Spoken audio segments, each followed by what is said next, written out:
জয়গুরু। প্রিয় পরম শ্রী শ্রী ঠাকুরের চরণে কোটি কোটি প্রণাম জানিয়ে শুরু করছে আজকের আলোচনা। আজকের আলোচনায় থাকছে জল পড়া, তেল পড়া। অনেকে ব্যবহার করে আরোগ্য লাভ করে, রোগ মুক্তি লাভ করে। তো এই জল পড়া, তেল পড়া সত্যি কি কাজ করে, কিভাবে কাজ করে, সেই নিয়েই আজকের আলোচনা। এ ব্যাপারে ঠাকুর কি বলেছেন, আলোচনাটি শুরু করার আগে এই প্রশ্নটি ঠাকুরকে কে প্রশ্ন করেছিলেন এবং কি বলেছিলেন অভিজ্ঞত আমি সেটি পড়ে শোনাচ্ছি। আলোচনা প্রসঙ্গের 10ম খণ্ড থেকে। হরিপদ দাস সেনগুপ্ত তিনি ঠাকুরকে প্রশ্ন করেছিলেন যে অনেকের জল পড়া, তেল পড়া ইত্যাদির উপর বিশ্বাস থাকে এবং দেখা যায় তা ব্যবহার করেই তারা রোগ থেকে মুক্তি লাভ করে। এই আরোগ্যের কারণ কি?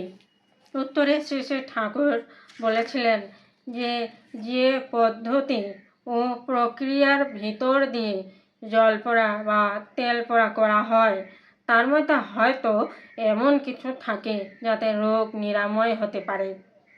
তাই এটা হওয়া কিছু আশ্চর্য নয়। অনেকে এটাকে কিন্তু কুসংস্কার মনে করে থাকে। তো কুসংস্কার ভাবারও কোনো প্রয়োজন নেই।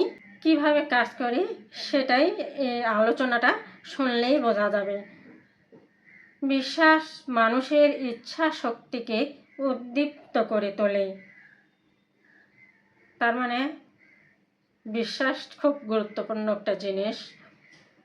তো আরোগ্য লাভ করবার ইচ্ছা শক্তি যখন মানুষের বলবতী হয়ে ওঠে তখন তার চিন্তা ও চলনাও এমনতর হয় যাতে রোগ মুক্তি ও স্বাস্থ্য লাভ ত্বরান্বিত হয়।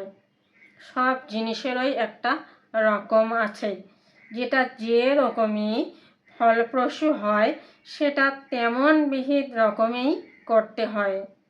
ও বিধিপূর্বক করা বিহিত ফল প্রসব করে না। ও পাত্রে ভক্তি ন্যস্ত করতে গেলে পাত্রই প্রতিবন্ধক হয়। পাত্রের মধ্যে সেই বস্তু থাকা চাই যাতে ভক্তি সার্থক হয়ে ওঠে, সার্থক হতে পারে। ভক্তি থাকলে কবিরাজ মহাশয়ের দেওয়া এক ফোঁটা জলে তোমার মধ্যে বৈদ্যনাথ অর্থাৎ জানার নাথ বা আরোগ্য শক্তির নাথ জেগে উঠবেন। তার মানে এর মধ্যে কবিরাজ মহাশয়ের ক্ষমতা এবং তার প্রতি তোমার ভক্তির ক্ষমতা যৌথভাবে কাজ করবে।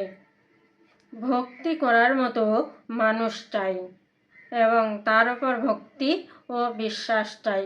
এই শুভ সংযোগের ভিতর দিয়েই ভক্তি ও বিশ্বাসের অমোঘ শক্তি উপলব্ধি করা যায়। তার মানে ভক্তি এবং বিশ্বাস থাকতে হবে।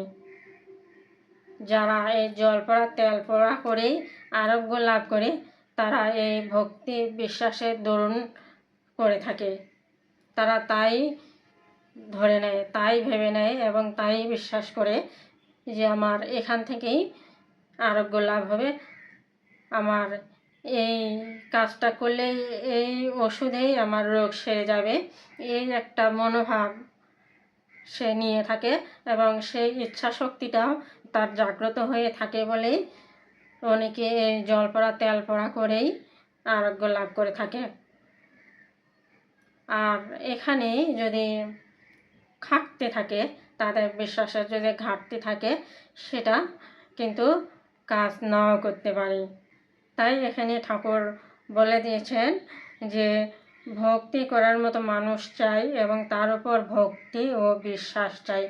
এই শুভ সংযোগের ভিতর দিয়েই ভক্তি ও বিশ্বাসের অমোঘ শক্তি উপলব্ধি করা যায়। এই পর্যন্তই সবাইকে জানাই জয়গুরু। সবাই ভালো থাকবেন, সুস্থ থাকবেন, সুন্দর থাকবেন। জয়গুরু।